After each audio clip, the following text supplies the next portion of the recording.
The funeral. Good afternoon. I thank you for coming here, showing your love and support. My name is Joseph, if you didn't know, and these are my parents. Aren't they beautiful? It's sad how their life can be ended in just a blink of an eye. My parents were like a tree with one tiny leaf. Once I was born, I slowly fell down to the ground and landed right next to the tree. I remember my parents telling me, Joe, judging people is bad, but I realized that my parents were hypocrites and did the opposite of what they told me not to do. How dare they lie to me, their own son? My parents seemed to fight every day, every night, the constant yelling over and over. I used to sit by the stairs and listen to hear what was going on. I used to walk into the kitchen and they would continue to argue. There were times they recognized me but still continue, spelling out curse words and act like I'm an idiot, like I can't spell. I asked my teacher one day, what does fuck mean?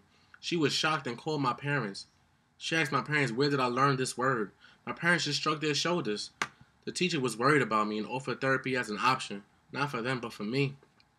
My parents forgot that my mom was like a sponge, absorbing information, observing but never forgetful. I sat in that chair looking up at my so-called parents lying to my teacher. I couldn't defend myself, not yet, because I'm still a tiny leaf and I must go on where the wind takes me, even if it's down the wrong path. The wind took me in the wrong direction and led me to bad decisions and headaches. I can't stand headaches, like who does? I used to think it's because of my parents, but a headache is a way of God giving me a glimpse of the pain and suffering that goes on in the world so I can share in that pain. We all have headaches, every last one of us. The season changed and my pigment changed, and I started to hang out with the wrong crowd. My parents didn't care what happened to me, but that one day was my birthday. I was turning 17. Any wishes? Friends, of course, and some relatives. From my parents? No. What does a 17-year-old boy do on his birthday? Party, get drunk, and have a good time. And I had a good time that night. But for every shot I took that night, or all the shots that were fired at my body, I was rushed to the hospital in critical condition. And you know how people say, do not go into the light? I damn near ran into the light. And the pain I was going through, dying seemed like the only way out.